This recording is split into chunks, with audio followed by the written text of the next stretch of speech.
आज के इस वीडियो में हम गीता के 18वें अध्याय पर चर्चा करने वाले हैं। इसमें हम जानेंगे कि इस अध्याय में क्या बताया गया है और इस अध्याय से हम क्या सीख सकते हैं। तो चलिए वीडियो को शुरुआत करते हैं। गीता का 18वां अध्याय मोक्ष संन्यास योग है, जिसमें भगवान श्री कृष्ण ने अर्जुन को जीवन के अंत और मोक्ष के मार्ग के बारे में विस्तृत रूप से बताया है। यह अध्याय गीता का समापन करते हुए जीवन के विभिन्न पहलुओं कर्म, ज्ञान, भक्ति और मोक्ष पर प्रकाश डालता है। इस अध्याय में श्री कृष्ण ने विभिन्न प्रकार के संन्यास, कर्मों का निष्काम भाव से करना और आत्मज्ञान के मार्ग को स्पष्ट किया है। गीता के 18वें अध्याय में कुल 78 श्लोक हैं। इसमें मुख्य रूप से निम्नलिखित बिंदुओं पर चर्चा की गई है। 1. संन्यास और त्याग का महत्व। भगवान श्री कृष्ण ने अर्जुन को बताया कि संन्यास का अर्थ है कर्मों से मुक्ति पाना, जबकि त्याग का अर्थ है कर्मों का फल न चाहना। संन्यास एक उच्च स्तर की अवस्था है, जबकि त्याग साधारण जीवन में भी किया जा सकता है। 2. कर्म का निष्काम भाव।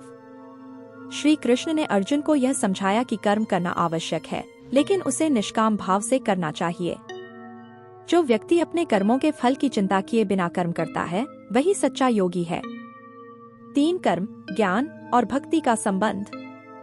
भगवान ने बताया कि ज्ञान और भक्ति दोनों ही मोक्ष के लिए महत्वपूर्ण हैं। ज्ञान से आत्मा की पहचान होती है, जबकि भक्ति से भगवान के प्रति प्रेम और श्रद्धा बढ़ती है। 4. जीवन के 3 गुण। इस अध्याय में सत्व, रजस और तम गुणों का भी वर्णन किया गया है। व्यक्ति का स्वभाव और आचरण इन 3 गुणों पर निर्भर करता है। 5. मोक्ष का मार्ग। मोक्ष के मार्ग में ज्ञान, भक्ति और कर्म का सही संतुलन आवश्यक है। मोक्ष की प्राप्ति के लिए व्यक्ति को अपने कर्मों का निष्काम भाव से पालन करना चाहिए। उसके साथ ही उन्होंने कर्म, ज्ञान और भक्ति का भी महत्व बताया है। 1. कर्म। कर्म करने का अर्थ है अपने कर्तव्यों का पालन करना। गीता में यह स्पष्ट किया गया है कि कर्म करना न केवल आवश्यक है, बल्कि यह धर्म का पालन भी है। श्री कृष्ण ने अर्जुन को कहा कि कर्मण्येवाधिकारस्ते मा फलेषु कदाचन, यानी तुम्हारा अधिकार केवल कर्म करने में है, फल में नहीं। 2. ज्ञान।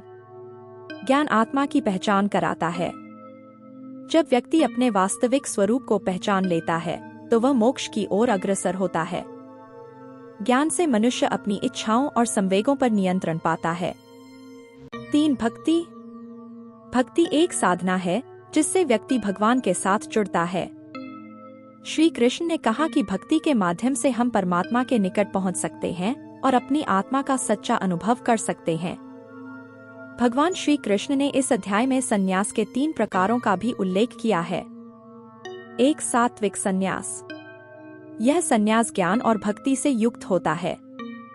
ऐसे व्यक्ति का जीवन धर्म, सच्चाई और शांति से भरा होता है। 2. राजसिक संन्यास। यह संन्यास स्वार्थ और अहंकार से भरा होता है। ऐसे व्यक्ति के संन्यास में केवल व्यक्तिगत लाभ का ध्यान रखा जाता है। 3. तमसिक संन्यास। यह संन्यास अज्ञानता और निष्क्रियता का प्रतीक है। ऐसे व्यक्ति का जीवन नकारात्मकता से भरा होता है और वह अपने कर्तव्यों से भागता है। भगवान श्री कृष्ण ने इस अध्याय में विशेष रूप से कर्म का निष्काम भाव से पालन करने पर बल दिया है। निष्काम कर्म का अर्थ है बिना किसी स्वार्थ या फल की चिंता किए हुए कर्म करना। इस सिद्धांत का पालन करने से मनुष्य कई लाभ प्राप्त कर सकता है। 1. शांति और संतोष। जब व्यक्ति अपने कर्मों का फल न चाहते हुए कार्य करता है, तो उसे मानसिक शांति और संतोष मिलता है। निष्काम कर्म से व्यक्ति के मन में संतोष और आनंद की अनुभूति होती है।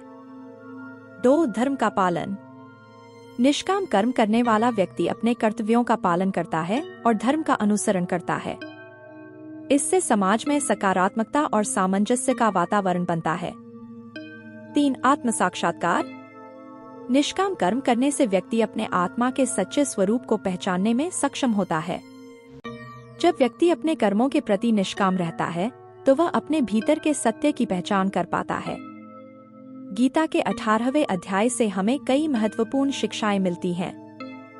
जैसे हमें यह समझना चाहिए कि सच्चा संन्यास केवल भौतिक वस्त्रों को छोड़ने में नहीं है, बल्कि हमारे कर्मों का निष्काम भाव से पालन करना है। हमें अपने जीवन में ज्ञान और भक्ति दोनों का संतुलन बनाना चाहिए।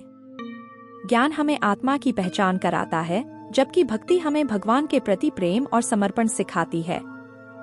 कर्म हमारे जीवन का अभिन्न हिस्सा है। हमें अपने कर्तव्यों का पालन करना चाहिए और निष्काम भाव से कार्य करना चाहिए। हमें अपने गुणों का ध्यान रखना चाहिए। सत्व गुण का पालन करते हुए हमें अपने जीवन को धर्म, सच्चाई और प्रेम से भरना चाहिए। मोक्ष के मार्ग में ज्ञान, भक्ति और कर्म का सही संतुलन आवश्यक है। जब हम इन सभी तत्वों को अपने जीवन में समाहित करते हैं, तब हम मोक्ष की प्राप्ति कर सकते हैं। तो दोस्तों, गीता का 18वां अध्याय मोक्ष संन्यास योग हमारे जीवन के लिए एक महत्वपूर्ण मार्गदर्शक है। इसमें भगवान श्री कृष्ण ने हमें संन्यास, कर्म, ज्ञान और भक्ति के महत्व को बताया है। इस अध्याय से हमें यह शिक्षा मिलती है कि सच्चा संन्यास केवल कर्मों से भागना नहीं, बल्कि अपने कर्मों को निष्काम भाव से करना है। ज्ञान और भक्ति का सही संतुलन हमारे जीवन को संतुलित और सच्चा बनाता है।